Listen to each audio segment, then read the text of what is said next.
চিংড়ি মাছ ভুনাটা ছোট বড় সবাই পছন্দ করে। আর চিংড়ি মাছ ভুনাটা যদি আপনি এই রেসিপি ফলো করে করতে পারেন, খেতেও খুব অসাধারণ লাগবে। চলুন তৈরি করা যাক। প্রথমে আমি চিংড়ি মাছে লবণ এবং হলুদ মাখিয়ে একটা ফ্রাই প্যানে তেল গরম করে হালকা করে ভেজে নেব। চিংড়ি মাছটা খুব বেশি ভাজা যাবে না, তাহলে শক্ত হয়ে যাবে।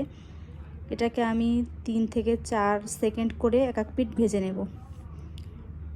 ভাজা হয়ে গেলে এরপর এই ফ্রাই প্যানে আমি দিয়ে দেব আস্ত কিছু গরম মশলা। এর মধ্যে দিয়ে দিলাম 2টা তেজপাতা, 1 টুকরা দারচিনি, 2টা এলাচ দিয়ে এর ফ্লেভার আসা পর্যন্ত অপেক্ষা করব। এর মধ্যে দিয়ে দিলাম হাফ কাপ পেঁয়াজ বাটা।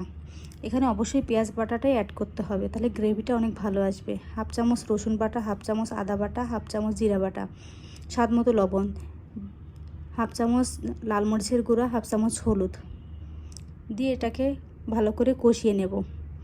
কষানো হয়ে গেলে এর মধ্যে অ্যাড করে দেব নারিকেল বাটা। এই নারিকেল বাটাটা দিয়ে যদি আপনি চিংড়ি মাছ ভুনাটা করতে পারেন, খেতে খুব অসাধারণ লাগে। অনেকে নারিকেলের দুধ দিয়েও করে, কিন্তু নারকেল বাটা দিয়ে করলেও অনেক অসাধারণ হয় খেতে। এটাকে ভালো করে কষিয়ে দিয়ে দিলাম ঝোলের পানি। এর মধ্যে আমি দিয়ে দেবো চিংড়ি মাছ ভাজাগুলো। চিংড়ি মাছ ভাজাগুলো দিয়ে কিছুক্ষণ অপেক্ষা করব। ঝোলটা যখন এভাবে ফুটে আসবে, নেড়েচেড়ে উঠিয়ে নিলাম। চিংড়ি মাছ ভুনাটা দেখতে খুব অসাধারণ, খেতেও খুব অসাধারণ।